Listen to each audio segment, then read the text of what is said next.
महंगाई दर चुनाव के बाद मुझे नहीं पता महंगाई बढ़ेगी कि नहीं, पर मुझे ये पूरा विश्वास है कि जो जनता त्रस्त है महंगाई से, जो जनता त्रस्त है बेरोजगारी से, वो खाली जुमलों से काम नहीं चलाएगी अब, और वो सरकार को सबक जरूर सिखाएगी।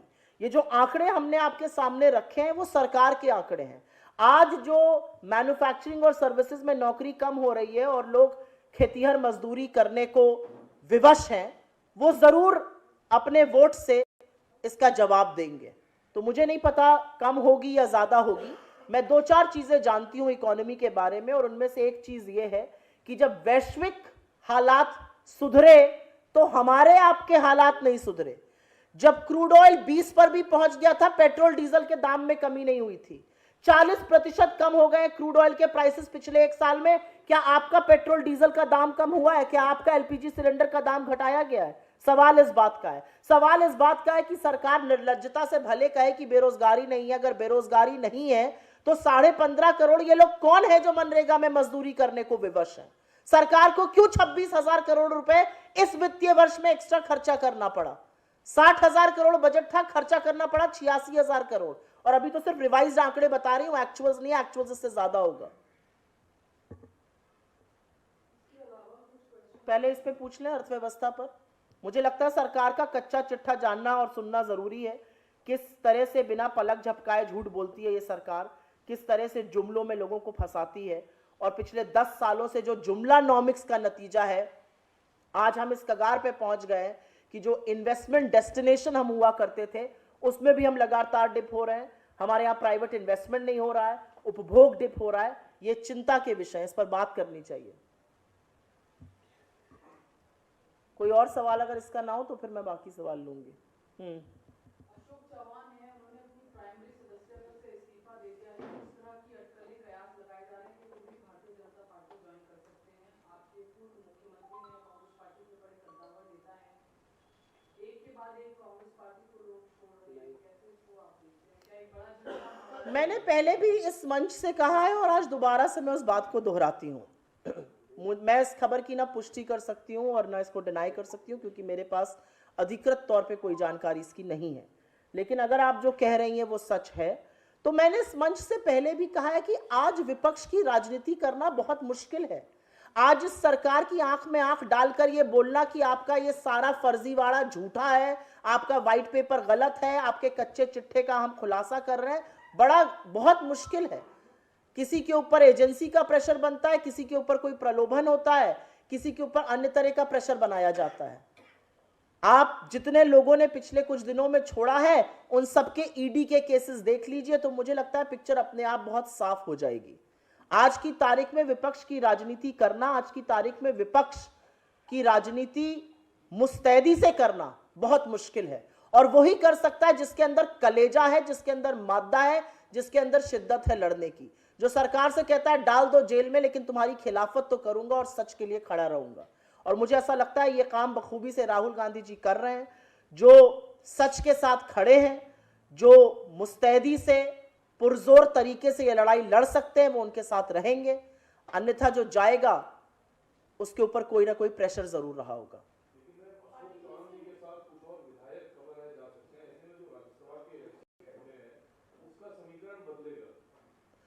मुझे नहीं, मैंने आपको पहले ही कहा मुझे अधिकृत इसकी जानकारी नहीं है, लेकिन जो आपने मुझसे सवाल पूछा कि इसका क्या नुकसान, नफा या नुकसान होगा, मैंने आपसे बताया। अब जो जा रहा है उसको हम हाथ पकड़ के रोक तो सकते नहीं, उसके ऊपर जरूर कुछ प्रेशर होगा।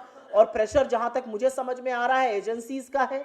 जितने लोगों ने छोड़ा उनके केसेस दोबारा से खोल दिए गए। जो वॉशिंग मशीन सरकार की है वो अपने लोगों के लिए खुल जाती है, अब इन सब के केसेस दब जाएंगे। 70,000 करोड़ का घोटाला रात को बताया जाएगा, सुबह लोगों के साथ हाथ मिला के सरकार बना लेते हैं मोदी जी। तो मुझे ऐसा लगता है कि लोगों को प्रताड़ित करके, लोगों के खिलाफ ईडी, इनकम टैक्स, सीबीआई की रेड करके इस तरह के काम हो रहे हैं इसके बारे में। और मुझे लगता है कि ये लोकतंत्र को क्षीण करता है, कमजोर करता है। लेकिन अब इसका आगे क्या प्रभाव होगा इसको आने वाले दिनों में देखा जाएगा। जी,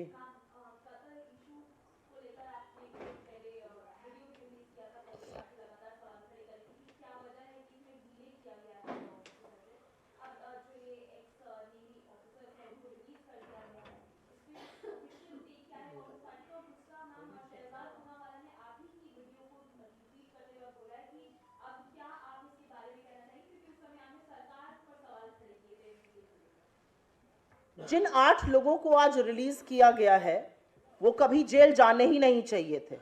हम इसका स्वागत करते हैं। हम राहत महसूस करते हैं कि उन परिवारों के पास वो लोग लौटे, लेकिन स्थिति यहां तक पहुंची क्यों? उनके परिवारों को नहीं पता था, देश को नहीं पता था कि उनके खिलाफ क्या मुकदमा चल रहा है। उनके परिवारों ने सार्वजनिक रूप से यह कहा था कि उनको इसके बारे में नहीं पता था। तो मुझे ऐसा लगता है स्थिति इतनी गंभीर पहुंची क्यों? उनको मौत की सजा तक यह स्थिति पहुंची क्यों? सवाल इस बात का है। कतर के साथ हम 50 वर्ष के लोकतांत्रिक रिलेशंस, बायलैटरल रिलेशंस की एनिवर्सरी मना रहे हैं, और हमारे लोगों को क्यों इस हद तक ये बात क्यों पहुंची जहां पर ऐसा करना पड़ा? मुझे ऐसा लगता है, मैं बहुत शुक्रगुजार हूं कि हमने इस मंच से इस बात को उठाया, सोती हुई सरकार को जगाया, क्योंकि सरकार में हमारे सांसदों ने भी सरकार को जगाने की चेष्टा की थी सदन में, तब सरकार ने इसकी अनदेखी करी थी। अगर सरकार ने समय रहते कार्रवाई की होती तो ये जो 2-3 महीने असमंजस के थे, जहां पर उनको मौत की सजा सुनाई गई, जहां पर हमको ज्यादा कूटनीति करनी पड़ी, उनको वापस लाना पड़ा, हर बार आप विफल होंगे और फिर अगर कोई सोल्यूशन निकल आएगा तो आपकी जीत होगी। मुझे बहुत खुशी है कि मैं उस पार्टी का हिस्सा हूं जिसने इस मुद्दे को मुस्तैदी से उठाया, और मुझे बहुत खुशी इस बात की है कि मैंने इस मुद्दे को उठाया और आगे भी उठाते रहेंगे। इस सोती हुई निकम्मी सरकार को जगाने का काम हम करेंगे, क्योंकि हम प्रतिबद्ध हैं इस देश के लोगों के लिए।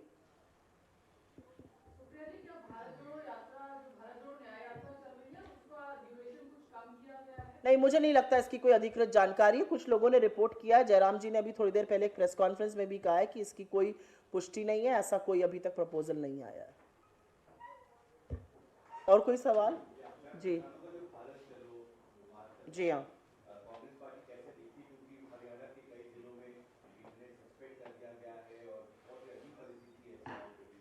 अपने आप को किसानों की हितैषी कहने वाली मोदी सरकार ने किसानों के स्वागत में सड़कों पर कीले बिछवा दी हैं, सीमेंट की चट्टानें लगवा दी हैं, इंटरनेट बंद कर दिया है, मोबाइल फोन कई जिलों में बंद कर दिया गया है। खूब स्वागत किया जा रहा है किसानों का।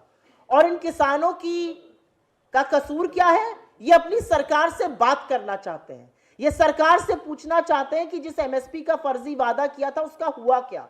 ये पूछना चाहते हैं कि अभी भी एनएसए के अंतर्गत हमारे खिलाफ मुकदमे क्यों चल रहे हैं। ये पूछना चाहते हैं कि जो आय दुगनी करने की बात थी उसका क्या कर रहे हैं। इन किसानों को इंसाफ देने के बजाय सरकार ने इन किसानों के खिलाफ एक षड्यंत्र रचा है। ये वही सरकार है जिसने इस देश के अन्नदाताओं को मवाली, गुंडा, नक्सलवादी, आतंकवादी कहा था, और आज भी उनके साथ वही सलूक हो रहा है। देश के अन्नदाता 13 फरवरी को दिल्ली आना चाहते हैं। क्यों दिल्ली की किलाबंदी की जा रही है? क्या दिल्ली सिर्फ दिल्ली में बैठे हुए हुक्मरानों का है? क्या दिल्ली देश का अन्नदाता नहीं आ सकता है? और क्या उसके रास्ते में कीले बिछाकर सरकार ने यह सिद्ध नहीं किया है कि यह सरकार एंटी फार्मर, कृषि के विरुद्ध है, किसानों के विरुद्ध है? उन किसानों से जिनसे आपने डीजल की कीमतें वसूल करी, जिसके ऊपर आपने जीएसटी लगाया, जिसके ऊपर आपने एनएसए के तहत मुकदमे लगाए, और आज जब वो कहते हैं कि बात कीजिए हमसे, एमएसपी का झूठा वादा आपने किया, आपने कहा एमएसपी की कमेटी बन रही है, कहां है वो कमेटी? क्या किया उस कमेटी ने? कहां है उसका decision?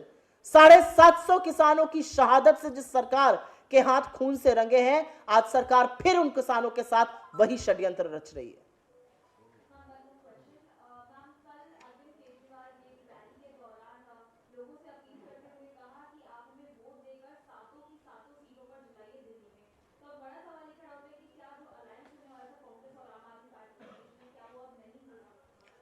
I think any talk of alliance is happening. I think any talk of alliance is not happening at my level. It's happening at a much senior level. It's happening between heads of political parties. It's happening through the committee that has some of our senior most leaders. And I don't think I want to sit here on judgment and start commenting on ongoing negotiations. बहुत धन्यवाद आप लोगों का।